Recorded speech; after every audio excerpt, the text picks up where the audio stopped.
Bonjour, je suis Flavien Kwacha, entrepreneur agricole et je te souhaite la bienvenue sur Flavien Décortique, là où nous parlons de ce que nous maîtrisons et nous faisons ce que nous disons pour obtenir des résultats concrets sur le terrain.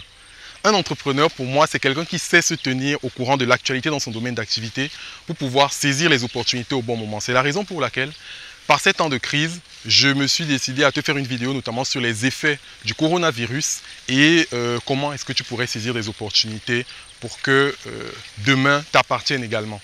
J'avais fait une vidéo récemment que j'adressais aux différents entrepreneurs agro-pastoraux de la région du littoral dont je suis le délégué au Cameroun.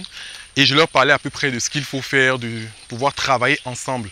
Alors, que ce soit moi ou les autres parties prenantes dans l'agriculture, comme le Fonds des Nations Unies pour l'agriculture et l'alimentation, nous sommes unanimes sur le fait que le Covid-19 a aujourd'hui des impacts dans le domaine de l'agriculture et de l'alimentation au sens le plus large du terme, notamment via le fait que les États soient maintenant confinés, les frontières soient fermées. Donc, il y a un frein dans la logistique et tout ce qui est mouvement d'échange, notamment des denrées alimentaires et des produits transformés de l'agroalimentaire. C'est encore plus grave sur le cas du continent africain ou au Cameroun, là où nous nous trouvons, parce que c'est un pays dans lequel on importe encore de grandes quantités d'aliments.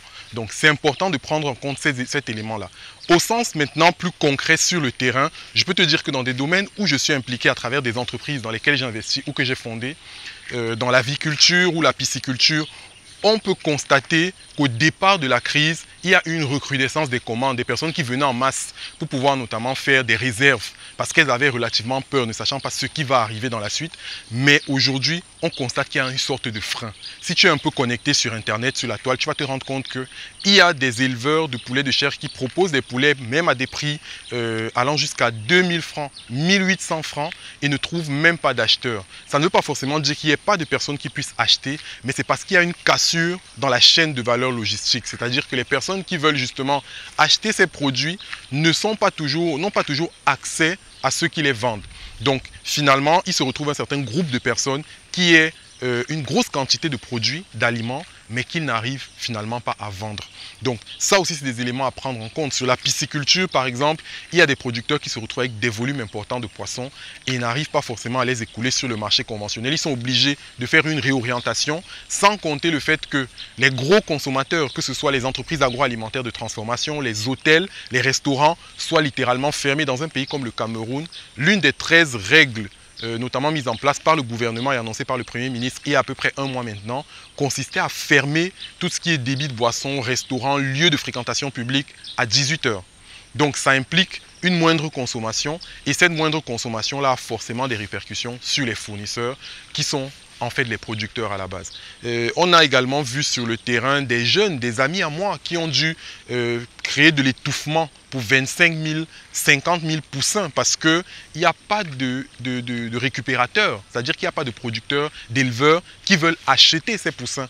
En général, les poussins coûtent entre 500 et 600 francs sur le marché, mais il y en a qui m'ont proposé des poussins à 300 francs.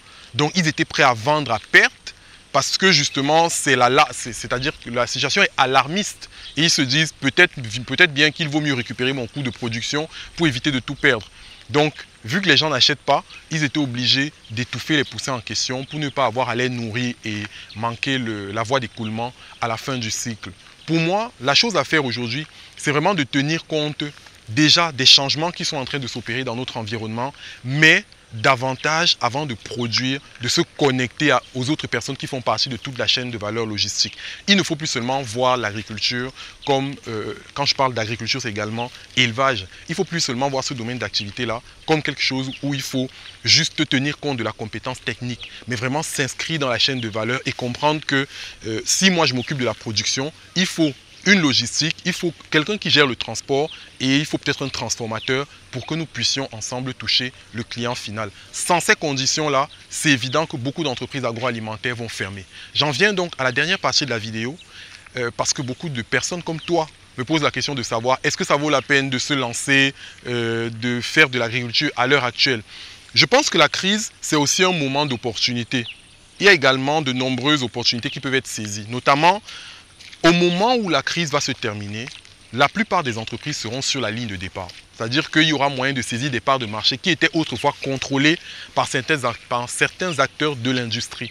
Donc, si tu veux être prêt au moment où la crise se terminera, il est important dès maintenant d'être opérationnel et de commencer à produire. C'est vrai que c'est un risque, mais ce que je peux te dire, c'est que la personne qui prend un risque a la chance de gagner ou de perdre. La personne qui ne prend aucun risque dans tous les cas, sait quel sera le résultat, il sera nul.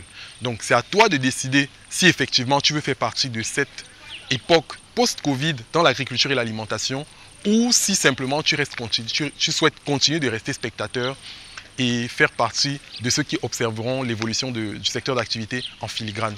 J'espère que cette vidéo t'a aidé. Dans la description, je te laisse également quelques questions, foires aux questions qui ont été répondues par la FAO, le Fonds des Nations Unies pour l'agriculture et l'alimentation, justement pour te donner quelques détails sur les impacts de la pandémie, sur les différents secteurs d'activité, quelles sont les démarches qui ont été entreprises par la FAO et par les gouvernements et comment est-ce qu'il faut continuer de se déployer sur le domaine de l'agriculture et l'alimentation. En te souhaitant beaucoup de courage dans ce que tu fais, j'espère qu'on restera connectés ensemble. N'hésite pas à t'abonner à la chaîne, activer la cloche de notification et à très bientôt pour ma prochaine vidéo.